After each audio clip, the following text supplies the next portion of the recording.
Sa ating mabilis at busy na mundo, minsan ay kailangan po nating huminto, magnilay-nilay at balikan ng mga pinagmula ng ating pananampalataya, lalo na po ngayong Holy Week. Well, tama ka dyan, Leslie, no? Hindi lang ito basta bakasyon, ito po'y isang sagradong paglalakbay para sa mga kababayan nating Katoliko. Pero ano nga ba ang tunay na kahalagahan ng Semana Santa? Upang bigyan po tayo ng mas malalim na pag-unawa tungkol sa Holy Week, atin pong makakapanayam ngayong umaga si Dr. Rebecca Cacho, isang Associate Professor ng Department of Theology and Religious Education. Good morning po and welcome po sa Rise and Shine Pilipinas. Magandang umaga.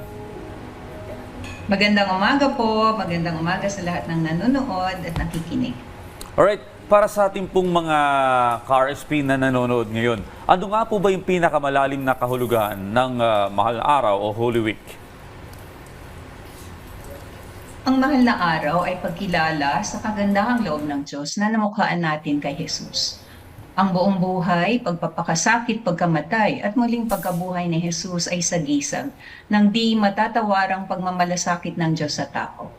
Mapanghahawakan natin ang katapatan ng Diyos sapagkat kahit kamatayan ay di naging hadlang upang maligtas tayo at maranasan ang ginhawang inaaalok niya.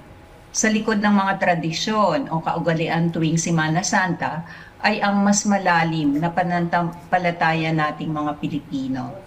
Ano yon? Na may Diyos tayong makakapitan, di tayo iiwan, at kasama natin sa mga hamon ng buhay na araw-araw nating kinakaharap.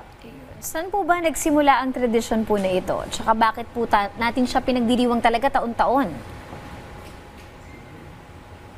Nagsimula ito sa unang mga Kristiyano. Hindi nila makalimutan ang napakagandang karanasan nila kay Jesus. Sinasariwa nila ito tuwing nagtitipon sila. Inaaalala nila ito. Kahit pinatay na siya, buhay pa rin ang kanyang diwa. Patuloy pa rin itong kasama nila. Pero sa Pilipinas, ipinangaral ito ng mga misyonerong taga-kanluran upang gunitain ang pinakatampok na bahagi ng pananampalatayang Kristiyano. Naging buhay ito sa mga tradisyon tulad ng bisita iglesia, pabasa, triduum o mga panata ng mga pamilya, lalo na sa probinsya. Inuulit natin ito taon-taon dahil ang pananampalataya ay hindi lang isang alaala. Ito ay buhay na karanasan na patuloy nating isinasabuhay at inihahabili na rin sa susunod na henerasyon. Okay, ma'am, bakit mahalaga na balikan po natin yung mga pangyayari sa buhay, yung pagpapakasakit at pagkabuhay muli ng ating Panginoong si Hesukristo? Para sa mga Kristiyano, bahagi ng ating buhay at tradisyon ito. Ito ay bahagi ng ating pagkakakilanlan or identity na tinatawag dahil ang kwento ni Kristo ay kwento natin. Sa pamamagitan ng pagbabalik tanaw sa pinagdaanan ni Jesus, mas naiuugnay natin ang ating mga karanasan at nagiging malinaw ang kanyang mga sinabi at yung pinangatawanan niya hanggang siya ay patayin. Sa kanyang mga halimbawa o ehemplo, matututunan natin ang mga natatanging aral ng buhay. Sa gitna ng hirap, may nakaabang ginhawa. Ang katwiran ay mangingibabaw din sa huli. At ang mamamayani, ang kagandahan ng loob ng Diyos sa bawat isa sa atin, mawawala ang pagdurusa, magwawakas ang karahasan. Ayun, Doktora, para sa mga kabataan po ngayon, or sa mga Gen Z po na tinatawag po natin, paano po ba natin maipapaliwanag sa kanila yung kahalagahan ng mga lumang tradisyon po na ito sa modernong panahon? Ang mga estudyante ko ngayon ay mga Gen Z. Para sa Gen Z, ang mahal na araw ay parang spiritual reset. Yun. Sa gitna ng fake news at virtual presence ng may Diyos pala na totoo at walang daya sa pakikitungo sa tao. Tanggap tayo at hindi niya tayo binubuli. Hindi niya tayo iwan sa ere. Isang paanyaya ang Semana Santa sa mga kabataan upang tumahimik, magbalik loob at tanggapin ang biyayang handog ni Jesus. Pagmamahal na walang kapalit, di nagbibilang ng sakripisyo o nang iiwan kailanman.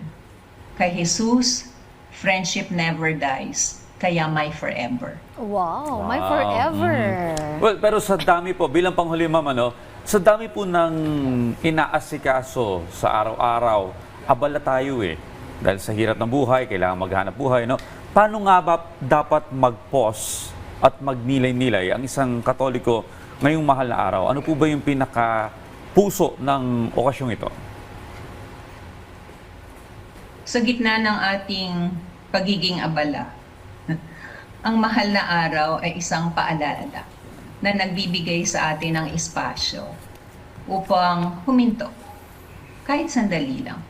Lasapin ang walang humpay na pagmamalasakit ng Diyos at muling maranasan ang pag-ibig ng Diyos na di napapag, handang umunawa at makiisa sa atin.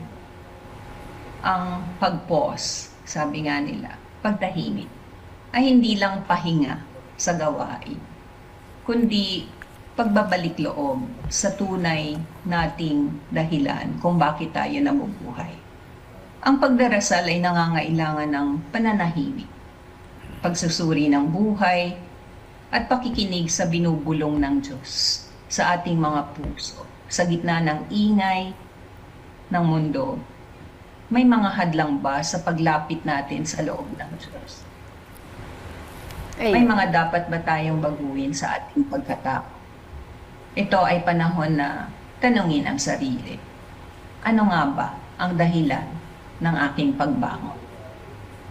Ayun. Naku, maraming salamat po Dr. Rebecca Cacho sa pagbigay kaalaman po patungkol sa kahalagahan ng Semana Santa ngayong umaga. Maraming salamat Thank din you po. po.